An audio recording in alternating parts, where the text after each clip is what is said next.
Welcome to Break the Cycle with Bethany Dotson, the podcast for high achieving professional women who struggle with codependency, attracting emotionally unavailable partners, and who repeat dysfunctional patterns in love.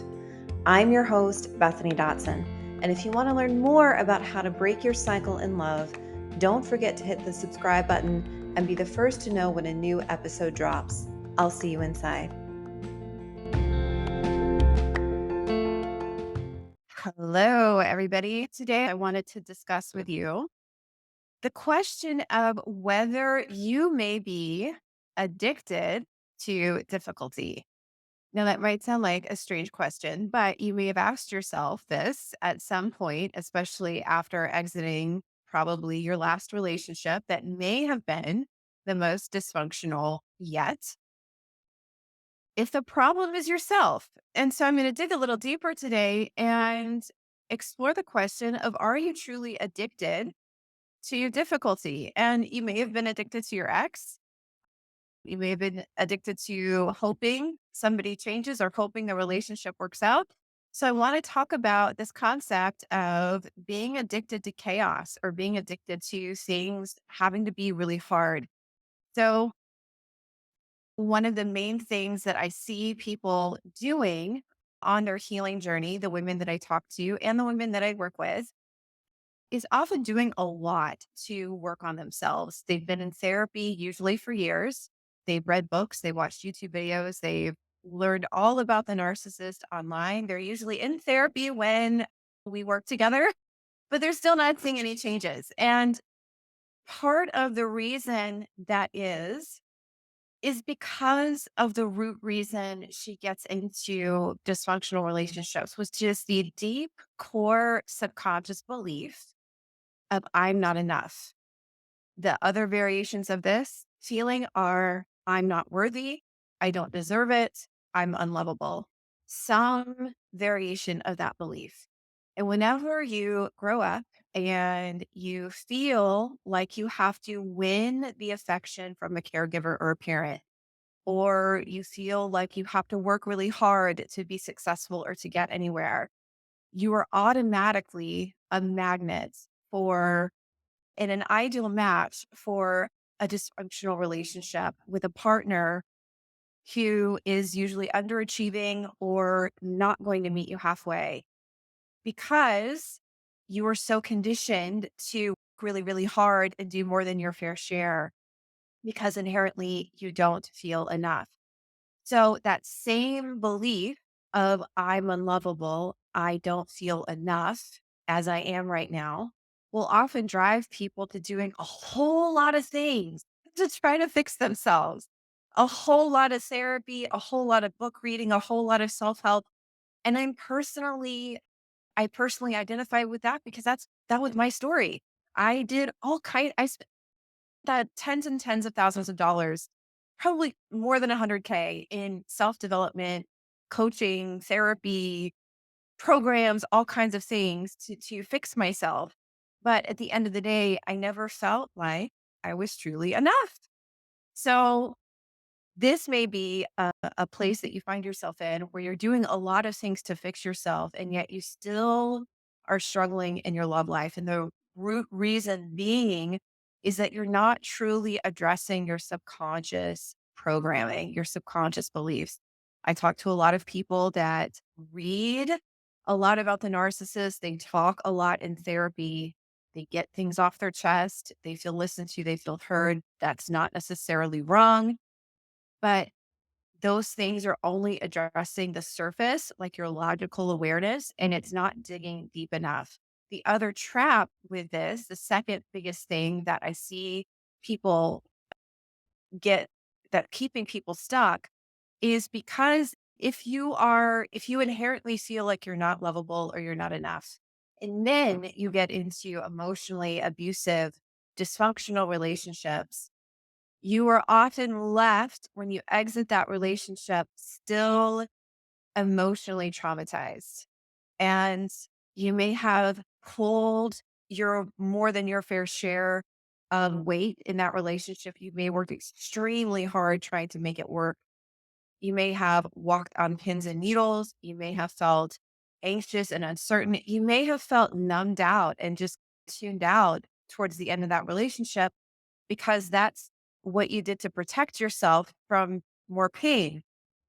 Unfortunately, when you leave the relationship, a therapist of all people, told somebody a comment on one of my ads, like, all you need to do is go no contact. No, no contact is like just the beginning. You you actually need to do a lot more than that, not from a place of not enoughness, but there's more internal work that needs to happen from just going no contact. When you leave a relationship like that, your brain is altered. And when your brain is more programmed to see threats, to worry about the future, to beat yourself up about your past, to be in all places at all times except here and now in the present moment. And it's not just your brain that gets programmed to be in fight or flight all the time, it is your body. And when your brain is worried about the future, or a lot of times I talk to women who stay chronically busy throughout the day as a way to distract themselves from their feelings. They work in a demanding career, or when they're not working at, in their career or not online working, they're trying to fill their free time with just staying busy, like meetup groups and going out and working out and being with their kids. And they never have time to actually have a relationship with themselves because the moment they slow down, they start beating themselves up about their ex. Why did I stay so long? They start wondering and fearing, am I ever going to meet anybody? The negative thoughts and feelings start flooding them and it feels uncomfortable. And so they get trapped in this catch 22 where they're constantly staying busy trying to run away from their feeling. And then the brief glimpses of silence or not being busy that they do have, it feels extremely uncomfortable. And a lot of times people spend many years like that. This is what they did in the relationship. There were brief moments where it was good, but like increasingly over time, more and more, it became more and more dysfunctional.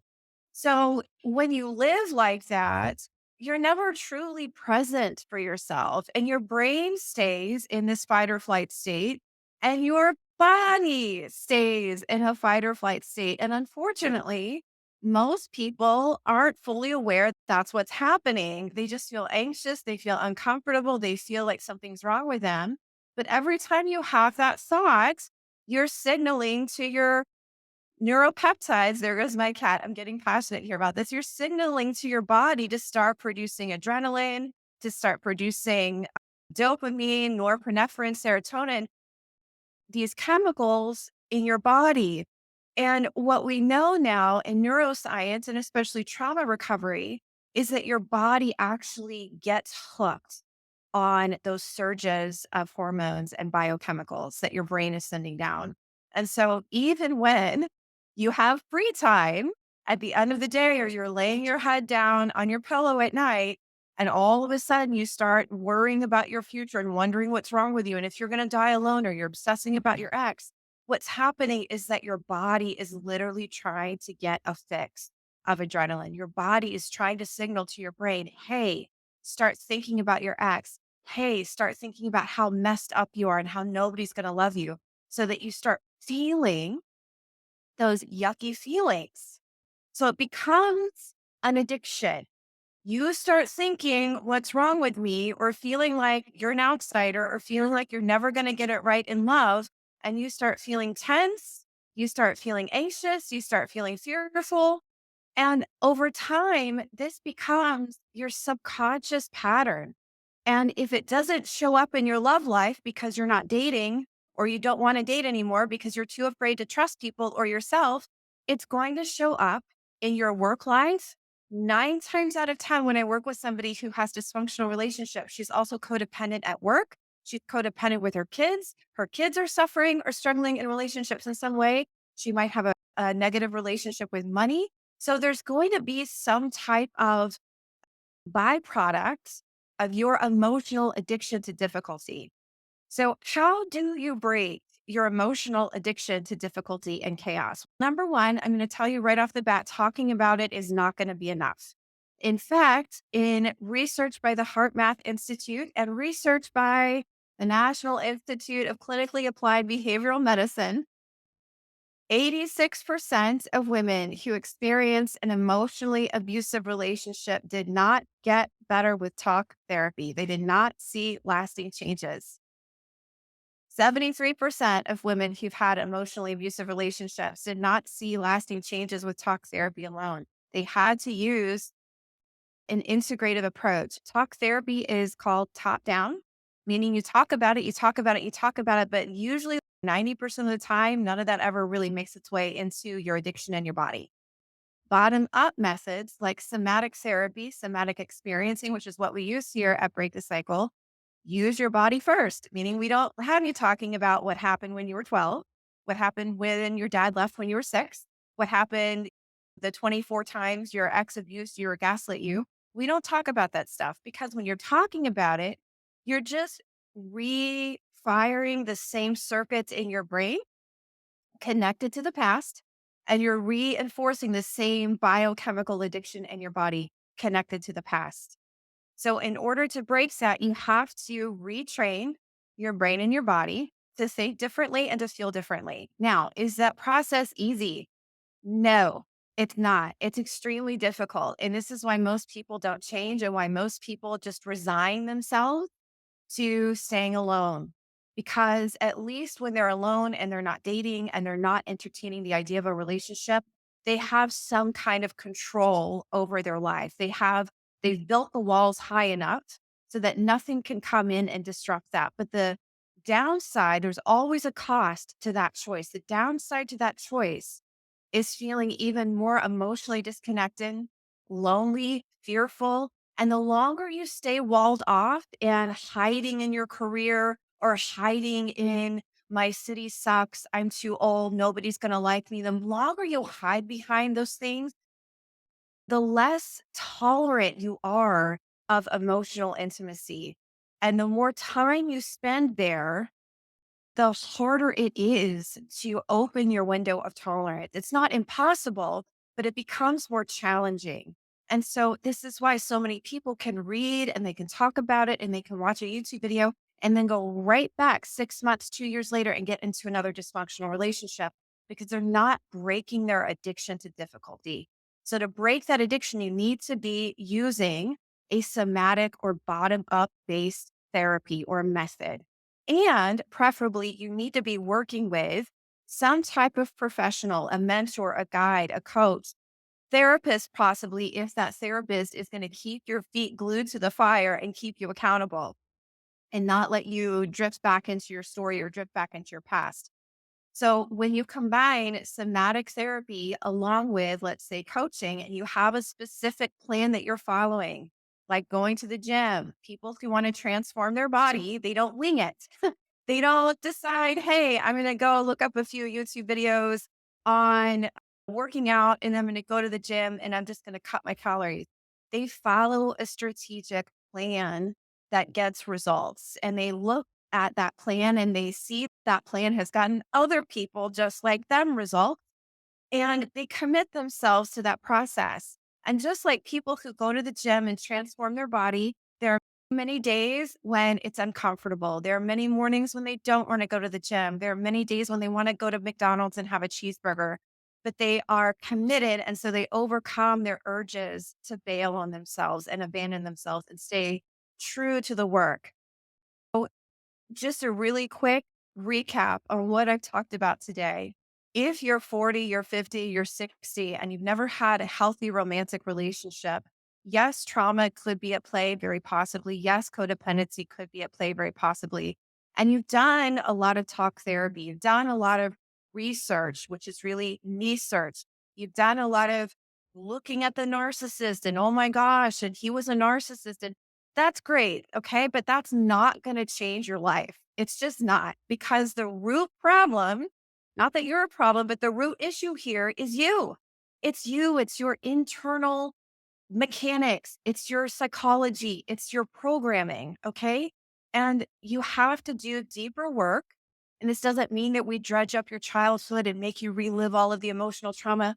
It's deeper work in terms of changing that pattern.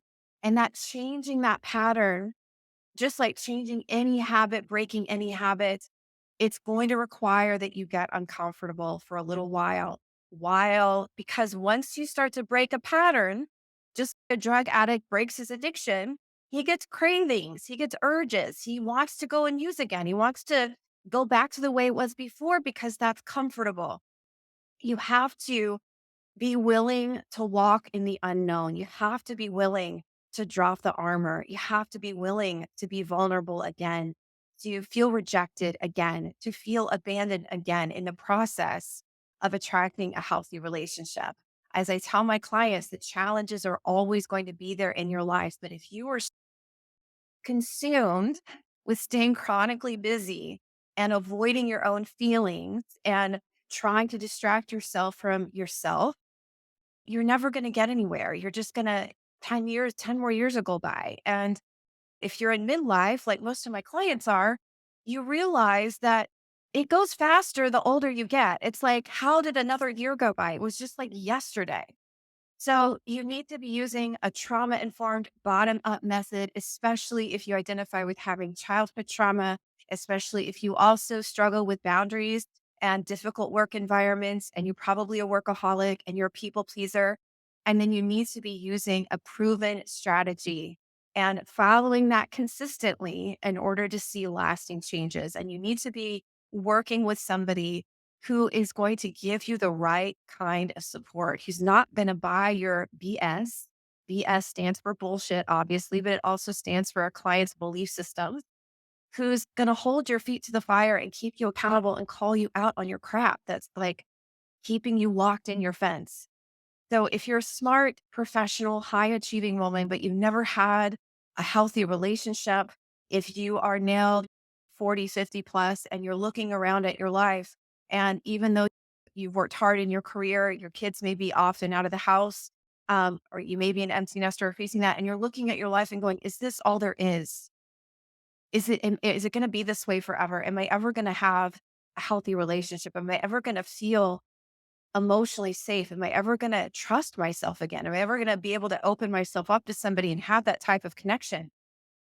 If that's the thought, the cycle, the story going on in your mind, and you're ready to break that cycle and actually do something about it and actually change and be willing to get gritty and messy and uncomfortable in that process, then I invite you to book a call, a free breakthrough call. Go to bethanydotson.com/talk. And what we're going to do on that call is ask you a series of questions to get you extreme clarity, because most people come on the call with this level of clarity, but we're going to get all the way down here. Okay. And we're going to ask you some probing questions, because nobody changes until they're super clear on their pattern and what they want. Most people are too focused on what's not working for them in their life right now, the fires that they're putting out, all of the challenges. And they are not spending any time, let alone enough time, most of the time, but they're not spending any time focusing on what they want. They're spending more time believing that something's wrong with them, believing that why am I not changing? I'm doing all the right things and I'm still stuck. They're spending more emotional energy and thinking energy believing they're still unlovable. So if you're ready to have an honest, uncomfortable conversation about changing your life and opening your heart to a healthy relationship, starting with the one with yourself after a series of narcissistic relationships, go to bethanydotson.com/talk, and we'll see if we can help you make those significant changes in your life and help you attract a healthy relationship. Have a beautiful afternoon, and I will talk to you very soon. Take care.